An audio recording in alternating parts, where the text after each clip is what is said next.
भारतीय सेना ने ऑपरेशन सिंदूर चलाकर पाकिस्तान को करारी शिकस्त दी। भारत के हाथों बुरी तरह पिटने के बाद पाकिस्तान झूठ पर झूठ बोल रहा था, लेकिन अब वहां के हुक्मरान भी मानने लगे हैं कि ऑपरेशन सिंदूर से पाकिस्तान को भारी नुकसान हुआ है। पाकिस्तान के हुक्मरानों ने ऑपरेशन सिंदूर के तहत भारत के हमलों से हुई तबाही को छिपाने की भरसक कोशिश की, लेकिन अब ये सच्चाई धीरे धीरे उनकी जुबान पर आने लगी है। पाकिस्तान की पीएम शहबाज शरीफ के बाद उनके भतीजे और पाकिस्तान के पंजाब प्रांत की सीएम मरियम नवाज ने कबूल किया कि भारतीय सेना के हमलों में पाकिस्तान को तगड़ा नुकसान हुआ है।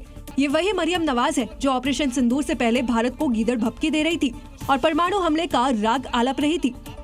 लेकिन भारतीय सेना की कार्रवाई के बाद शायद इसकी आंखें खुल गई और भारत से मात खाने पर अपने ही हुक्मरानों को इसके लिए जिम्मेदार मानने लगी है। भारत से पूरी तरह से पिटने के बाद पाकिस्तान बौखलाया हुआ है। पाकिस्तानी सेना जंग के मैदान में तो कुछ भी नहीं कर पाई, लेकिन अब पाकिस्तानी सेना के अफसर लगातार मंचों से भारत को यहाँ पर माफ कीजिएगा गीदड़ भभकी दे रहे हैं और आतंकियों की भाषा बोलते हुए दिखाई दे रहे हैं।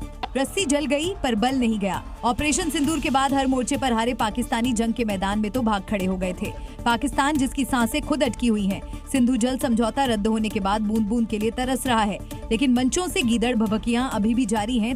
पाकिस्तान आर्मी के लेफ्टिनेंट जनरल अहमद शरीफ चौधरी आतंकी हाफिज सईद की जुबान बोल रहे हैं, जो भारत के सामने 4 दिन भी नहीं टिक पाया, जिसके हर हमले नाकाम साबित हुए, हर तरफ पिटा। लेकिन इनकी बातें सांसें रोक देने की। इस बार तो भारत ने सिर्फ आतंकी अड्डों को ठिकाना बनाया था, लेकिन अब युद्ध हुआ तो पाकिस्तान सोच भी नहीं सकता उसका क्या अंजाम होगा। भारत के ऑपरेशन सिंदूर में बुरी तरह से मुंह की खाने के बाद पाकिस्तानी सेना के जनरल आसिम मुनीर को इनाम मिला है। दुनिया भर में अपने देश की किरकिरी कराने वाले आसिम मुनीर को शहबाज सरकार ने फील्ड मार्शल बनाया है। और शहबाज सरकार ने ऑपरेशन सिंदूर में बुरी तरह पिटने के बाद असीम मुनीर के झूठे प्रोपेगेंडा से खुश होकर उसे ये पद तोहफे में दिया है। इतना ही नहीं, फिसड्डी मुनीर के सम्मान के लिए पीएम शहबाज ने बाकायदा एक बड़ा इवेंट रखा और उसे पाकिस्तानी आर्मी चीफ से फील्ड मार्शल बना दिया। अब पाकिस्तान फौज के सरगना और नए नवेले फील्ड मार्शल के प्रमोशन की वजह भी जान लीजिए। मुनीर को प्रमोशन मिला क्योंकि ऑपरेशन सिंदूर में इसने अपने देश के 11 एयरबेस को तबाह करवाया।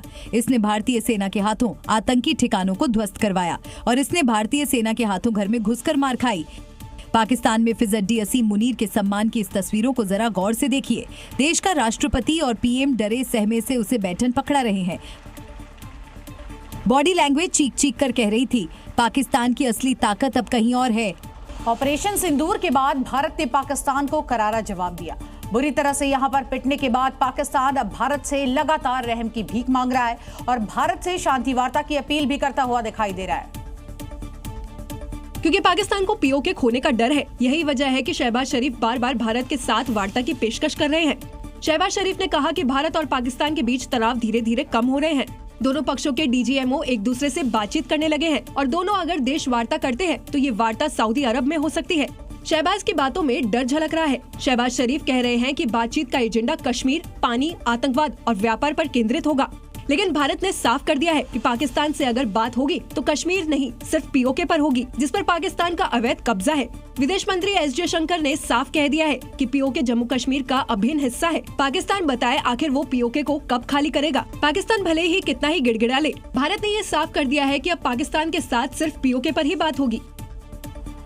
पाकिस्तान में अब हिंदू ही नहीं बल्कि मंदिर भी यहां पर सुरक्षित नहीं है। सनातनी विरासत पर कट्टरपंथी नापाक अटैक कर रहे हैं। मामला सिंध प्रांत का बताया जा रहा है, जहां करीब 100 साल पुराने शिव मंदिर पर अवैध कब्जा करके हिंदुओं की आस्था पर सीधे तौर पर चोट की गई।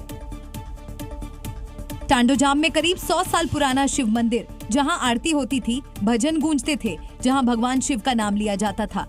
ईंट, पत्थर, सीमेंट और उस पर लिपटा हुआ कट्टरपंथ, ये नया पाकिस्तान है जहां हिंदू सुरक्षित नहीं, मंदिर तोड़े जाते हैं। जब नापाक मंसूबों में कट्टरपंथी कामयाब नहीं होते हों तो वो मंदिर की ऐसी हालत कर देते हैं। एक सदी से भी ज्यादा पुराना मंदिर, आस्था का केंद्र, संस्कृति का प्रतीक, लेकिन पाकिस्तान में ये सिर्फ एक खाली जमीन बनकर रह गया है।